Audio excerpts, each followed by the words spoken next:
Hi YouTube, Roseannya here.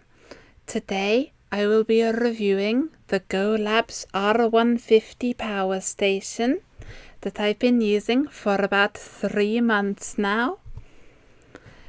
On the box it has all the claims on how much power it can provide.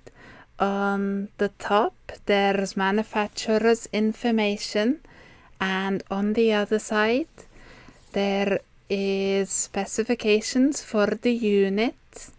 There's an impressive 204 watt hour lithium iron phosphate battery inside. For me, this 120 watt 12 volt output will be the one that I use the most. Opening the box, we find some silica gel, more boxes, a manual, the help guide, and the R150 itself.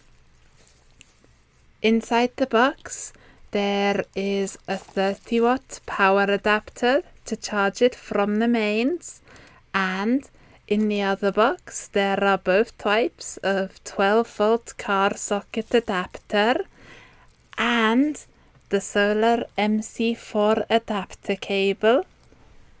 Looking at the R150 itself, there are 2 DC output jacks, 2 USB-A charging ports, a single 30 watt USB-C port, and a 60 watt bidirectional USB-C port.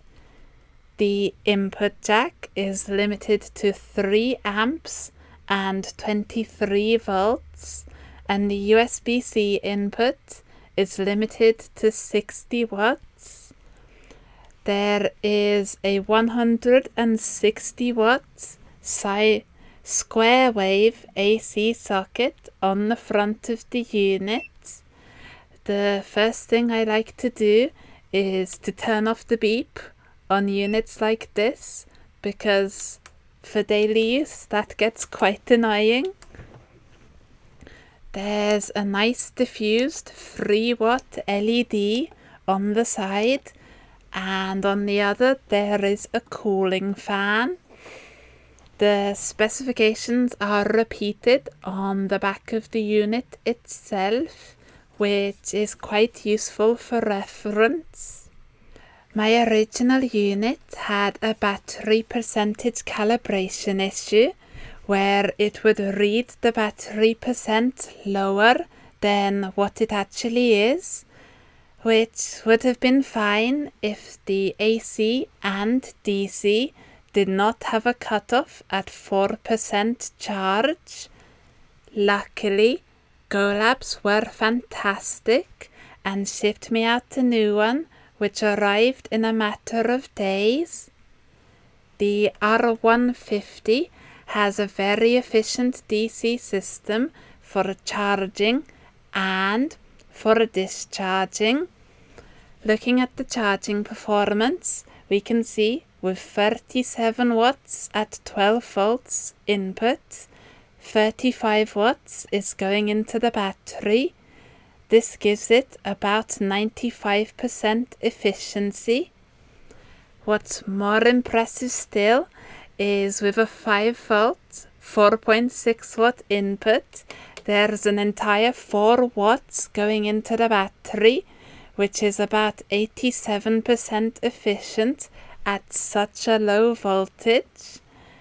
Unlike a Bluetti EB3A, which requires 12 volt 1 amp 12 watts of solar to start charging, the R150 starts charging in all weather conditions, even at less than 1 watt of power, meaning that no power is wasted in all weather. Using a 12 to 24 volt to 19 volt adapter, my laptop only draws 4 watts when idle, 6 watts writing a script, and a maximum of 23 to 24 watts at 100% load. The R150 happily powers my laptop for 10 to 15 hours. Now, the most important question: how does it affect radio performance?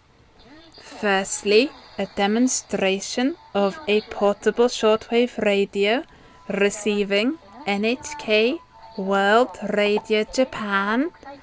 As you can see, the USB and DC charging do not affect performance very much at all. Even the square wave AC inverter is much quieter than I expected.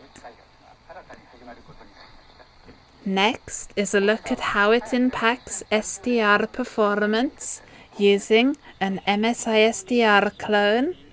Firstly, shortwave, which shows there is very minimal difference between connected and disconnected on the R150.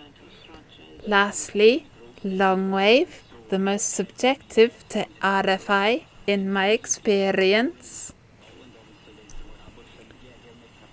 which is a very good result. Interestingly, the solar cabling itself improves the reception of longwave, although there are some noise introduced on the upper side band of 198 kHz when the laptop is charging, but I believe that is from my laptop and not from the GoLabs. The R150 is fantastic and I highly recommend it if you're looking for a cheap, low RFI power station. Hopefully you enjoyed this video and I hope to see you next video.